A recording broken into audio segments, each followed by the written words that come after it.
हमने first part में बात की थी कैश फ्लो के बेसिक फॉर्मेट और कॉन्सेप्ट के बारे में। सेकंड पार्ट में हमने बात की थी एक बेसिक क्वेश्चन सॉल्व कैसे किया जाता है उसके बारे में। इस पार्ट में हम बात करने वाले हैं टैक्स और डिविडेंड के डिटेल्ड ट्रीटमेंट के बारे में, किस किस तरह से क्वेश्चन में दिया होता है और उसे किस तरह से सॉल्व करना है। तो आइए देखते हैं, बात करते हैं provision for tax. Provision for tax. Provision made during the year, during the period, and tax paid during the period. तो ये तीन बातें हैं, provision for tax, opening and closing balance, provision made during the year, tax paid during the year. ठीक है, ये balance sheet में given रहता है। आइए इनके डिफरेंट कंडीशंस को डिस्कस करते हैं। Condition 1 given in balance sheet, और ये दोनों ही हमको दिए हुए नहीं होते। ओपनिंग और closing balance of provision for tax balance sheet में दिया होता है, और ना तो हमें provision made during the year इसकी कोई डिटेल पता होती है, मींस इनकम स्टेटमेंट नहीं होगी, एडिशनल इन्फॉर्मेशन में भी कोई जानकारी नहीं होगी। सेम केस टैक्स पेड का भी है, ना तो इनकम स्टेटमेंट दी होगी क्वेश्चन में जहां से आपको ये पता चले कि टैक्स पेड क्या था, ना ही एडिशनल इन्फॉर्मेशन में बताया होता है कि टैक्स पेड कितना था। ओपनिंग बैलेंस को, अब इसका सोल्यूशन क्या है? ठीक है, उस केस में closing balance is treated as provision made during the period,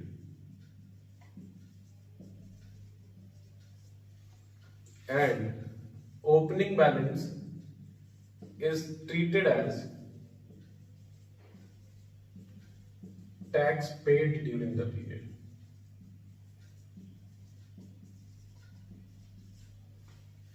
यानी क्लोजिंग बैलेंस को हम मान लेते हैं provision made during the period, और ओपनिंग बैलेंस को हम मान लेते हैं tax paid during the period, जब केवल ओपनिंग और closing balance of provision for tax दिया होता है और कोई भी डिटेल हमारे पास नहीं होती है तब। इसका मतलब क्या हुआ कि closing balance will be added to the profit in cash from operations. ठीक है, क्लोजिंग बैलेंस को हम कहां ऐड कर लेंगे? प्रॉफिट में, कैश फ्रॉम ऑपरेशंस में। And opening balance will be deducted as outflow from the operating profit to show net cash from operations। ठीक है, अब इसे डिटेल में समझ लेना। अगर हमें केवल ओपनिंग और closing balance of provision for tax दिया है, ये दोनों चीजें हमें नहीं दी गई होती, यानी provision made during the period और tax paid during the period, तो हम ओपनिंग और क्लोजिंग बैलेंस से ही इसका ट्रीटमेंट करते हैं। क्लोजिंग बैलेंस को हम मान लेते हैं provision made during the period, और ओपनिंग बैलेंस को मान लेते हैं tax paid during the period. Closing balance को हम कैश फ्रॉम ऑपरेशंस में प्रॉफिट में ऐड कर लेते हैं, ये मान के कि इसका प्रोविजन किया गया होगा ड्यूरिंग द पीरियड, और ओपनिंग बैलेंस को हम डिडक्ट कर लेते हैं कैश फ्रॉम ऑपरेशंस में लास्ट में, जैसा कि मैंने स्टेटमेंट में बताया था, as outflow of tax paid. ठीक है, तो फिर हमारे पास net cash from generated from operations बच जाता है। ठीक है, ये तो कंडीशन 1 का ट्रीटमेंट है जब हमारे पास ऐसी कुछ सिचुएशन होती है। ठीक है, अब बात करते हैं कंडीशन 2 की।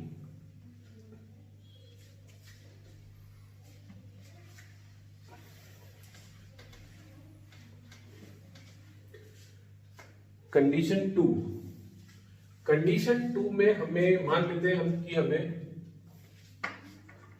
कंडीशन 2 में tax paid, opening closing balance तो ऑब्वियसली होगा ही क्योंकि बैलेंस शीट होंगी एडजॉइनिंग पीरियड्स की, तो प्रोविजन फॉर टैक्स अगर है तो ओपनिंग क्लोजिंग बैलेंस होगा ही। फिर provision made during the period नहीं दिया गया, टैक्स पेड दिया है। ये ध्यान रखिएगा जब भी ओपनिंग क्लोजिंग बैलेंस दिया गया या इन दो में से कोई भी एक चीज दी रहेगी तो हमें अकाउंट बनाना पड़ेगा।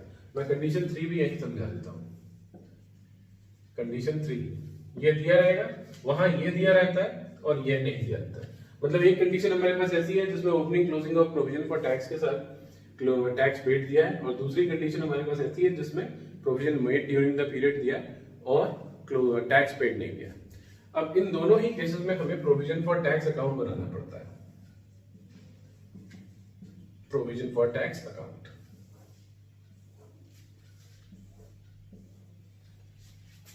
Bye balance brought down. ठीक है, अब बैलेंस ब्रॉट डाउन हमारे पास ओपनिंग बैलेंस है, बैलेंस ब्रॉट डाउन हमारे पास है। ठीक है, to balance CD carry down भी हमारे पास है, ये हमें दिए हुए ओपनिंग बैलेंस यहां आ गया, क्लोजिंग बैलेंस यहां आ गया। अब कंडीशन 2 के हिसाब से हमें टैक्स पेड दिया हुआ है, तो टैक्स पेड जब दिया है तो हम उसे यहां लिखेंगे टू बैंक, जो भी अमाउंट होगा टैक्स पेड का। जब ओपनिंग क्लोजिंग बैलेंस और टैक्स पेड हमें पता है तो बैलेंसिंग फिगर में ऑटोमेटिकली क्या आ जाएगा, बाय पीएनएल, यानी provision made during the period. ये बैलेंसिंग फिगर आएगी, ये हमारे लिए क्या हो जाएगा, provision made during the period. और ये कहां चली जाएगी, फिर ये अमाउंट जाएगा cash from operations. Cash from operations में अपने प्रॉफिट में ऐड करेंगे as a non cash item, provision made during the period. ठीक है, अब इसके अलावा कंडीशन 3 हो सकती है। कंडीशन 3 में क्या रहेगा, हमको कुछ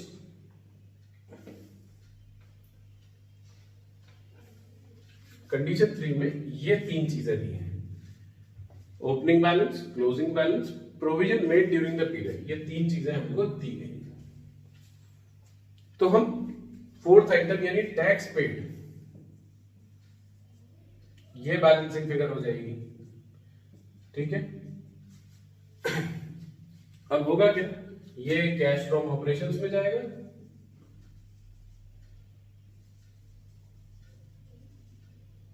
ठीक है, ऐड हो जाएगा, एंड ऑब्वियसली ये कैश फ्रॉम ऑपरेशंस में लेस हो जाएगा।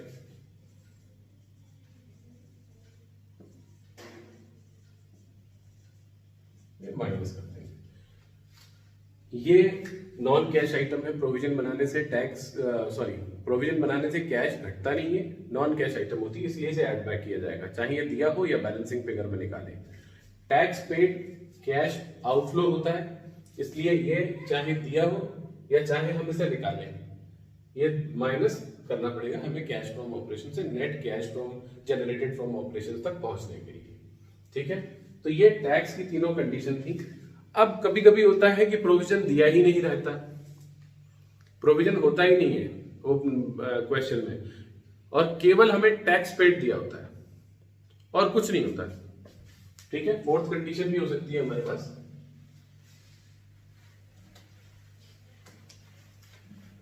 लेकिन फोर्थ कंडीशन जो है वो और इजी हो जाती है। कंडीशन 4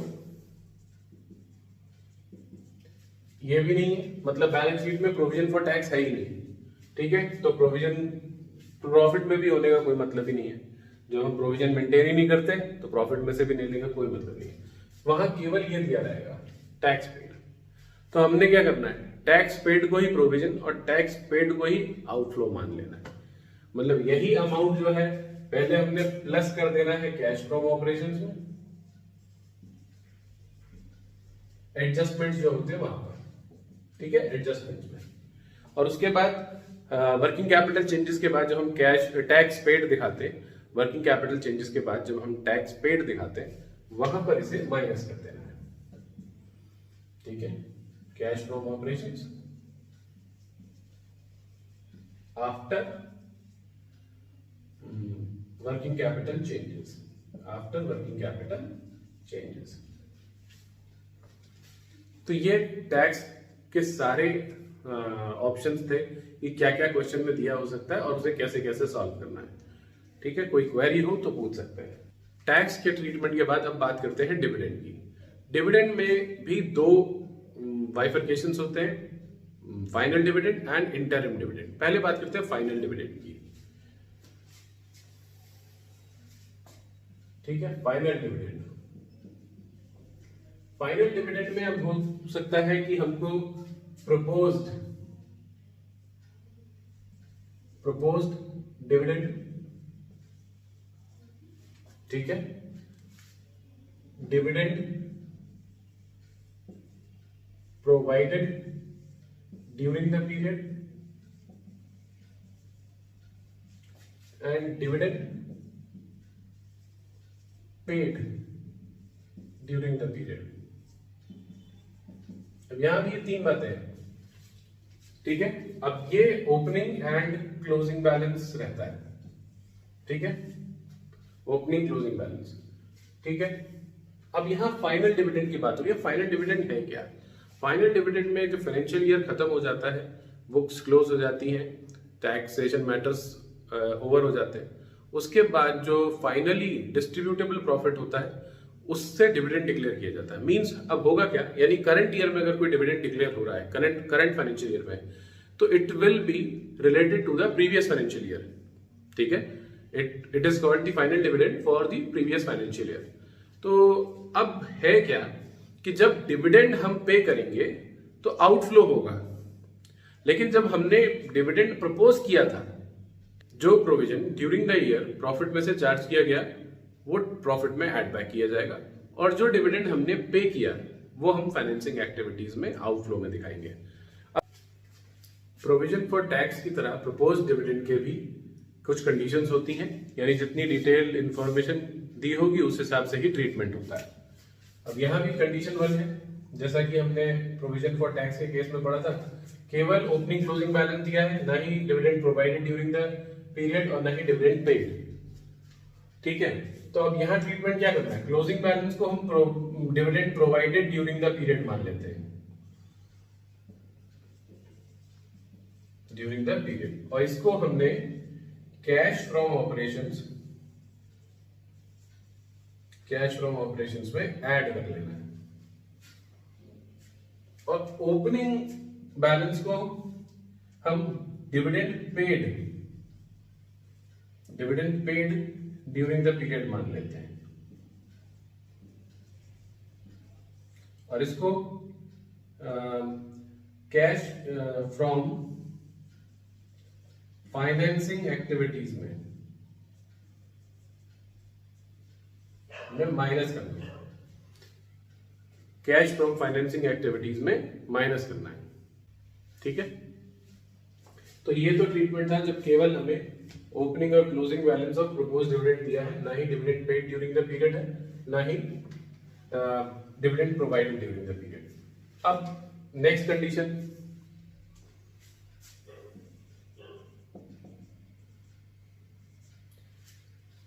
2 हो सकती है कि हमको ये गिवन हो बैलेंस शीट में, ओपनिंग क्लोजिंग बैलेंस शीट में दिए रहेंगे, और dividend provided during the period दिया हो, डिविडेंड पेड ना हो। अब इसके लिए भी हमने अकाउंट बना देना है, proposed dividend account, balance brought down, ये हमको दिया रहेगा, बैलेंस कैरेटम ये हमको दिया रहेगा, और dividend provided during the period by P&L appropriation obviously ये हमको दिया रहेगा। तो अब ये हमें पता है, तो तीसरा हम डिविडेंड पेड ये बैलेंसिंग फिगर में निकाल सकते हैं।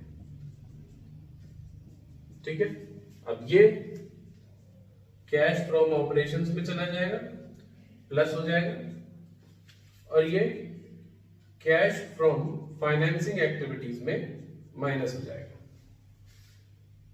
कैश फ्रॉम फाइनेंसिंग एक्टिविटीज में आउटफ्लो, क्योंकि डिविडेंड पेमेंट मतलब आउटफ्लो, तो वहां लेस कर लिया जाएगा।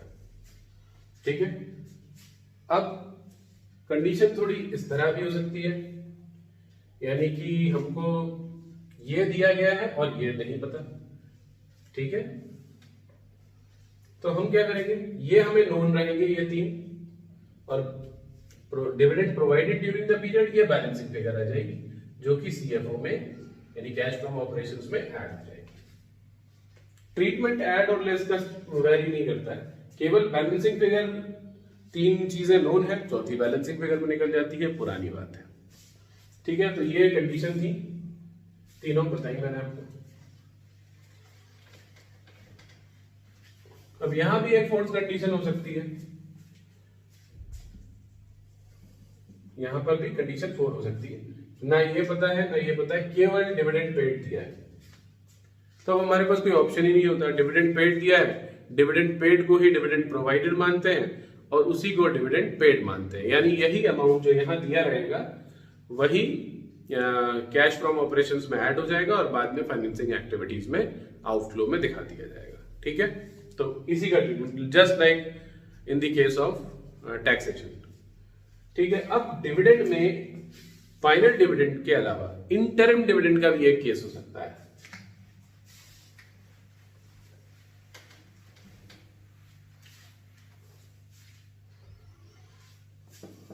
इंटरिम डिविडेंड, अब इंटरिम डिविडेंड क्या है, पहले तो ये जानने कि इंटरिम डिविडेंड है क्या, तो थोड़ा सा समझ लेते हैं। यहां बहुत ज्यादा डिटेल की तो जरूरत नहीं है, उसके लिए तो फिर हमें डिविडेंड पॉलिसी पढ़नी पड़ेगी। Interim dividend during the financial year, company के पास अगर अच्छे प्रॉफिट्स होते हैं तो अपने शेयर होल्डर्स को वो करंट ईयर का प्रॉफिट ईयर एंड होने से पहले ही उसका कुछ part in the form of interim dividend distribute कर देते हैं। तो इसका मतलब है करंट फाइनेंशियल ईयर के प्रॉफिट्स में से ही इंटरिम डिविडेंड डिस्ट्रीब्यूट होता है। तो इसका मतलब इसके लिए कोई प्रोविजन नहीं होता है, ये डिक्लेयर होता है और पेमेंट हो जाती है, ठीक है। तो इसका मतलब है कि जिसका जो भी अमाउंट दिया रहेगा वही अमाउंट प्रॉफिट में से भी लेस हुआ होगा और उसी का आउटफ्लो भी हुआ होगा। तो हमने करना क्या, तो पहले तो क्या करना है, हमने कैश फ्रॉम ऑपरेशंस में इसको ऐड कर लेना है, ऑब्वियसली, क्योंकि ये नॉन ऑपरेटिंग है, नॉन कैश नहीं है, कैश तो गया है लेकिन नॉन ऑपरेटिंग है, ये फाइनेंसिंग का पार्ट है। और कैश फ्रॉम फाइनेंसिंग एक्टिविटीज में से लेस कर लेना आउटफ्लो। तो ये इंटरिम डिविडेंड का ट्रीटमेंट था, ठीक। अब इन सारी बातों को समझने के लिए एक क्वेश्चन लगाते हैं जो कि आपकी स्क्रीन पे आएगा।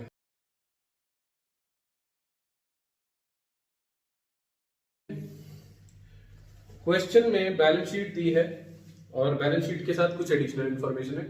जैसा कि मैंने आपको पहले भी बताया था, जब भी इस तरीके का क्वेश्चन में अरेंजमेंट हो तो सबसे पहले एडिशनल इंफॉर्मेशन देख लेनी चाहिए, ताकि हमको ये पता रहे कि बैलेंस शीट या इनकम स्टेटमेंट में जो आइटम दिए हैं उनके बारे में एडिशनल इंफॉर्मेशन क्या दी है, उसको एडजस्ट करके ही सब्जेक्ट टू एडिशनल इंफॉर्मेशन ही फिर हम उसका ट्रीटमेंट करते हैं।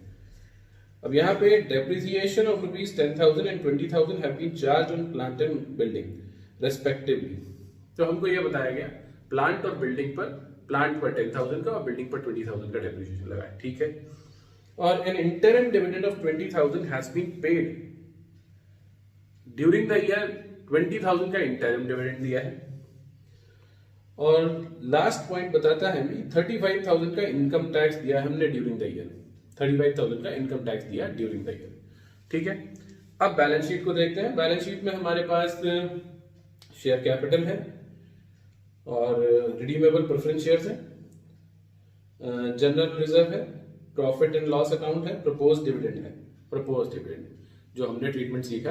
अब यहाँ पे देखिए ओपनिंग क्लोजिंग बैलेंस दिया और हमको इंटरिम डिविडेंड दिया है, लेकिन फाइनल डिविडेंड का अमाउंट एडिशनल इंफॉर्मेशन में नहीं दिया और इनकम स्टेटमेंट ऑब्वियसली हमें दी नहीं गई है। तो यानी हमें ओपनिंग क्लोजिंग बैलेंस पता है, डिविडेंड प्रोवाइडेड नहीं पता है, डिविडेंड पेड नहीं पता है, तो फर्स्ट कंडीशन लगाएंगे।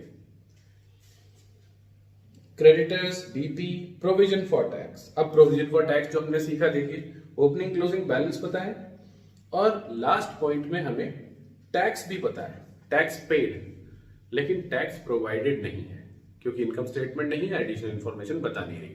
तो हमारे पास ओपनिंग क्लोजिंग बैलेंस है और टैक्स प्रोवाइडेड है, तो टैक्स पेड है, तो हम टैक्स प्रोवाइडेड कैलकुलेट कर सकते हैं अकाउंट में। ठीक है, चलिए आइए अब इस क्वेश्चन को अटेम्प्ट करना शुरू करते हैं। कैश फ्लो स्टेटमेंट,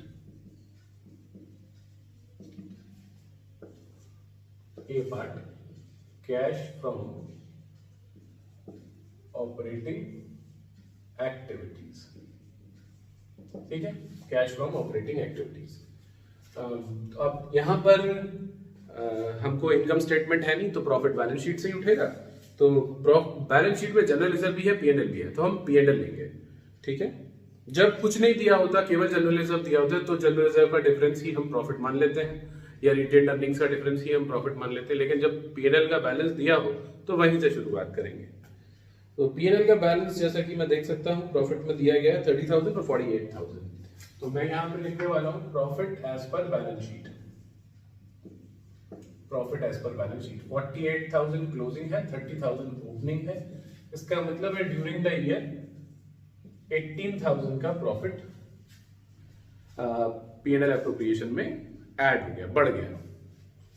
अब इसमें एडजस्टमेंट्स करेंगे, एडजस्टमेंट्स फॉर, अब हमें पता है non operating non cash items, तो जो एडिशनल इंफॉर्मेशन में पहले पता है पहले उनको ट्रीट कर लें, उसके बाद बाकी। तो एडिशनल इंफॉर्मेशन हमें बताती है डेप्रिसिएशन, ठीक है। डेप्रिसिएशन दो दे रखे हैं हमें, 10,000 है प्लांट पर और 20,000 बिल्डिंग पर, दोनों को हम ऐड कर लेते हैं, ठीक है। उसके बाद हमको इंटरिम डिविडेंड भी गिवन है, इंटरिम डिविडेंड। अब इंटरिम डिविडेंड के केस में यही प्रोविजन होता है, यही पेमेंट होती है, तो 20,000 ऐड बैक कर लेंगे, ठीक है। और फिर इनकम टैक्स पेड दिया है, इनकम टैक्स पेड का प्रॉफिट से कोई मतलब नहीं होता, क्योंकि प्रोविजन फॉर टैक्स दिया हुआ है इसलिए, ठीक है। आइए वहां पर देखते हैं हम ये क्या क्या चीजें और यहाँ एडजस्ट हो सकती हैं। अब हमें बैलेंस शीट पे जाना पड़ेगा, एडिशनल इन्फॉर्मेशन में जो भी पता था वो हम लिख चुके हैं। अब equity share capital, obviously profits का उससे कोई मतलब नहीं है, प्रेफरेंस शेयर्स का भी यहाँ फिलहाल कोई मतलब नहीं है। जनरल रिजर्व देखिए 40,000 से बढ़ के 70,000 हो गया, कोई इंफॉर्मेशन नहीं है, इसका मतलब है कि ट्रांसफर हुआ होगा पीएनएल एप्रोप्रिएशन से जनरल रिजर्व में। तो ट्रांसफर टू जनरल रिजर्व लिखेंगे, ट्रांसफर टू जनरल रिजर्व, ठीक है। 30,000, 40 से बढ़ के 70 हुआ है, तो 30,000 इंक्रीज हुआ है। पीएनएल हम ले चुके हैं। प्रपोज्ड डिविडेंड, अब प्रपोज डिविडेंड, फाइनल डिविडेंड का मैंने कहा कि कोई अमाउंट यहाँ पे गिवन नहीं है, provision made for dividend during the year वो दिया नहीं है, तो हमने क्या करना है, ओपनिंग और क्लोजिंग बैलेंस पता है, उसमें से क्लोजिंग बैलेंस को यहाँ ऐड कर लेना है प्रोविजन मान के। प्रपोज्ड डिविडेंड, तो क्लोजिंग बैलेंस कितना है यहाँ पे देखते हैं। क्लोजिंग बैलेंस है क्वेश्चन में हमारे पास 50,000 का, तो 50,000 यहाँ ऐड हो जाएगा, ठीक है। उसके बाद creditors BP, current working capital changes में जाएंगे। प्रोविजन फॉर टैक्स, अब provision for tax opening closing balance और टैक्स पेड पता है, टैक्स प्रोवाइडेड नहीं है, तो मैं यहाँ पे एक वर्किंग नोट बना रहा हूँ जो कि आप नोट कर लीजिएगा। बाद में इनको वर्किंग नोट्स को कैश फ्लो स्टेटमेंट के बाद वर्किंग नोट्स दिखाने हैं, ठीक है, फुट नोट्स में। तो प्रोविजन फॉर टैक्स जो कि मैंने अभी आपको सिखाया था, हमारे पास by balance brought down opening balance है, और हमारे पास to balance sheet closing balance है। ओपनिंग बैलेंस देखिए कितना है, 40,000 और क्लोजिंग बैलेंस 50,000। 40,000 का ओपनिंग बैलेंस, 50,000 का क्लोजिंग बैलेंस, और to bank tax paid given है, दैट इज 35,000, यस 35,000, ठीक है। तो बाय पीएनएल यानी प्रॉफिट से इस बार आपने कितना टैक्स प्रोवाइड किया, तो 85,000 होता है, तो टोटल बैलेंसिंग फिगर आएगी 45,000। इसका मतलब प्रोविजन मेड, ये बैलेंसिंग फिगर है यहाँ पे, इसका मतलब है tax provided during the year, during the period was 45,000। तो यहां लिखेंगे प्रोविजन फॉर टैक्स 45,000। ठीक है, डन विद दिस। अब गुडविल देखिए, गुडविल 1,15,000 से 1,15,000 से रिड्यूस होकर 90,000 रहेगी। अब गुडविल रिड्यूस कैसे हुई है? In the absence of any detailed information, यही मान सकते हैं कि ये राइट ऑफ हुई होगी, तो गुडविल रिटन ऑफ। अब गुडविल राइट ऑफ करने से या कोई भी चीज राइट ऑफ करने से अकाउंट बैलेंस कम हो जाता है और दूसरी तरफ प्रॉफिट कम हो जाता है, बट कैश आउटफ्लो तो नहीं होता है, तो इसलिए इसको ऐड बैक करेंगे। Goodwill written off it is 25,000, 1,15,000 से कटकर 90 रह गया।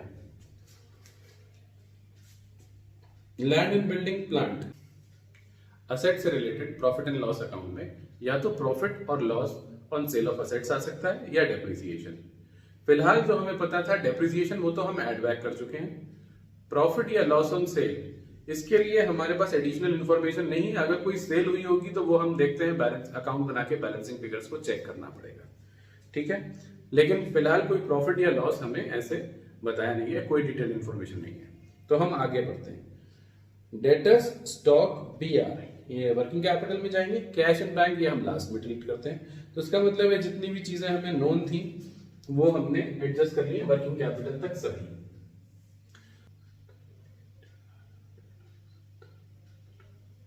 $2,18,000 इसका टोटल आएगा।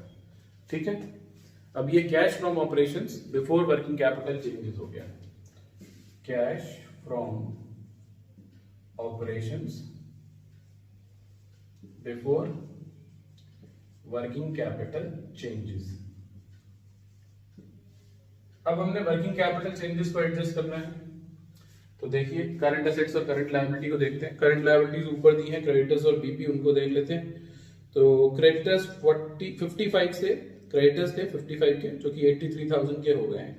इसका मतलब 28,000 का इंक्रीज इन क्रेडिटर्स है, तो इंक्रीज इन क्रेडिटर्स क्या हुआ? Inflow, increase in creditors, that is 28,000 positive.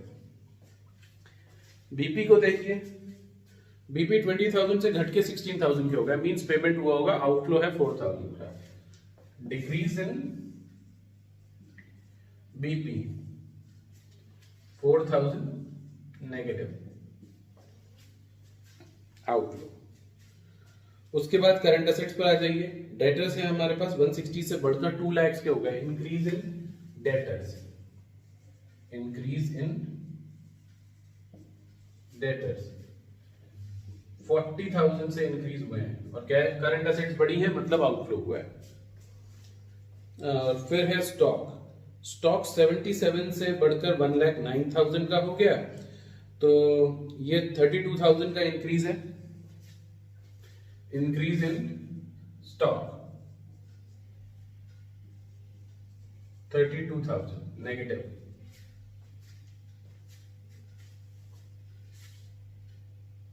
और फिर आता है हमारे पास बीआर, 20,000 से बढ़कर 30,000 के हो गए, तो इंक्रीज इन बीआर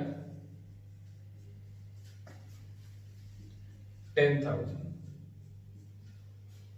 बस करंट एसेट करंट लायबिलिटी हो गया। अब इसको एडजस्ट कर लीजिए और जो अमाउंट आएगा वो लिखते हैं। के बाद अमाउंट आता है 1,60,000 का।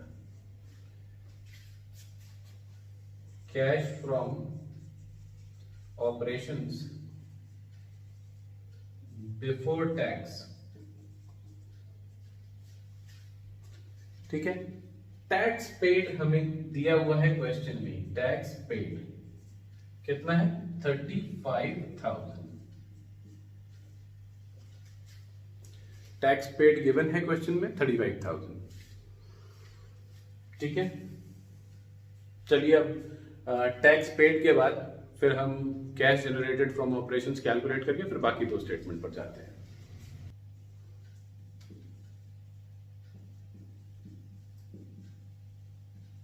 Cash generated from operations 1,25,000 positive generated obviously.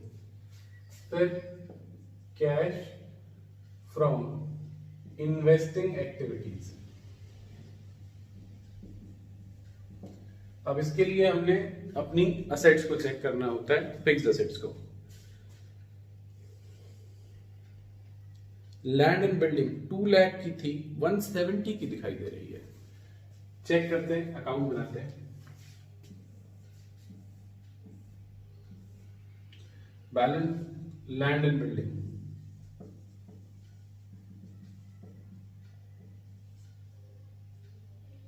Balance brought down 2 lakh है और बैलेंस सीडी 1,70,000। बाय डेप्रिसिएशन ये हमें नोन है, डेप्रिसिएशन कितना था 20,000 का। अब अकाउंट में 10,000 का डिफरेंस है, डेप्रिसिएशन ऑलरेडी गिवन है, फिर भी 10,000 की असेट घट रही है, इसका मतलब है हम इसे सेल मान लेंगे, ठीक है, कि इतने की असेट बेच दी गई होगी। तो बाय बैंक 10,000, ये हमारी बैलेंसिंग फिगर है। यहां पे असेट सोल्ड, तो हम यहां पे लिखेंगे sale of land and building, अंदर लिखेंगे 10,000 का पॉजिटिव इनफ्लो है, ठीक है।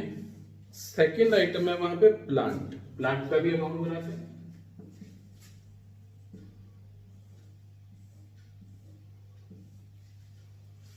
बैलेंस ब्रॉट डाउन,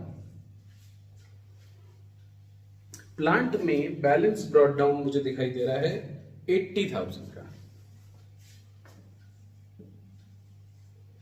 और बैलेंस कैरेट डाउन दिखाई दे रहा है 2 लाख का, जबकि डेप्रिसिएशन चार्ज किया गया है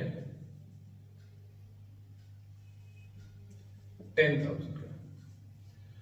तो इसका मतलब है कि प्लांट परचेज हुआ है, ठीक है, क्योंकि डेबिट साइड बढ़ी है, सॉरी क्रेडिट साइड बढ़ी है, क्योंकि क्रेडिट साइड बढ़ी है, इसका मतलब प्लांट परचेज हुआ है।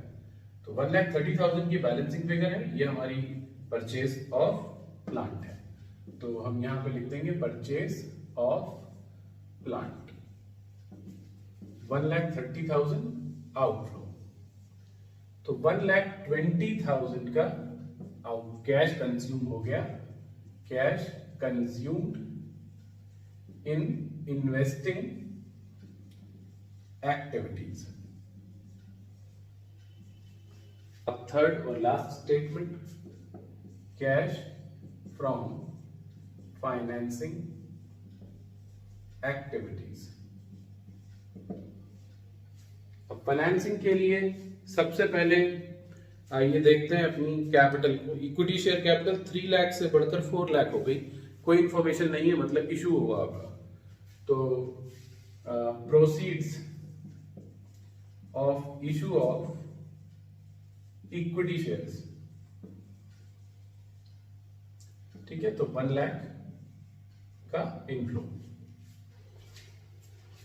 फिर 8% रिडीमेबल प्रेफरेंस शेयर हैं 1,50,000 के, रिड्यूस होके 1 लाख के रह गए, इसका मतलब है प्रेफरेंस शेयर रिड्यूस हुए हैं। अगर कोई और इंफॉर्मेशन नहीं है तो रिडेम्पशन ही हो सकता है।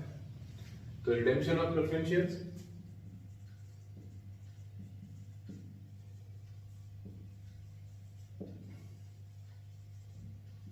$50,000। अब ये आउटफ्लो है, रिडेम्पशन में पैसे जाते हैं, ठीक है। फिर नेक्स्ट पॉइंट है जनरल रिजर्व, प्रॉफिट, इससे कोई मतलब नहीं है। प्रपोज डिविडेंड, प्रपोज डिविडेंड में हमने क्लोजिंग बैलेंस को प्रोविजन माना था, ओपनिंग बैलेंस को पेमेंट मानेंगे। तो ओपनिंग बैलेंस हमारा 42,000 का, तो डिविडेंड पेड, इसको क्या बोलेंगे, डिविडेंड पेड 42,000 आउटफ्लो, ठीक है। और creditors, BP, provision for tax, इनका यहाँ कोई मतलब नहीं है। Goodwill, land and building, plant, debtors, stock, BR, cash in hand, cash at bank बाद में आएंगे। बाकी एसेट्स से यहाँ कोई मतलब नहीं है, ठीक है। अब एडिशनल इन्फॉर्मेशन में डेप्रिसिएशन से कोई मतलब नहीं, लेकिन इंटरिम डिविडेंड तो आउटफ्लो है, और फाइनेंसिंग एक्टिविटी भी है। इंटरिम डिविडेंड पेड, अंडरस्टूड होता है, ये पेड ही होता है 20,000, ठीक है। तो हमारे पास 12,000 का कैश कंज्यूम्ड आता है, cash consumed in financing activities. ठीक है, अब इन तीनों को सम कर लेते हैं। हमारे पास 7,000 नेगेटिव आता है, means cash and cash equivalent consumed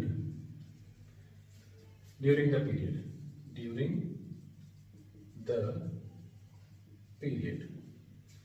ठीक है, cash and cash equivalent consumed during the period. ठीक है, अब cash and cash equivalent at the beginning of the period, ये कितना था? ओपनिंग बैलेंसेस देखिए, कैश एंड बैंक ऐड कर लीजिए, तो 25,000 का था, 25,000 पॉजिटिव था, बैलेंस था। तो अब हमारे पास 18,000 बचता है cash and cash equivalent at the end of the period. अब देख सकते हैं क्लोजिंग बैलेंस को cash in hand cash at bank जोड़ दीजिए, 18,000 ही होता है। ठीक है, तो ये इस लेक्चर में हमने बेसिकली फोकस किया था provision for tax and propose dividend और इंटरम डिविडेंड के ट्रीटमेंट के ऊपर। अगर क्वेश्चन में डिटेल्स होती हैं तो उनको कैसे ट्रीट करना है। ठीक है, कुछ और चीजें हैं जिनके बारे में, कुछ नॉन कैश आइटम्स होते हैं, जैसे कैपिटल इशू हो जाती है for consideration other than cash, and tax में भी एक और एडवांस टैक्स का इशू हो सकता है जो हम आगे के पार्ट्स में बात करेंगे।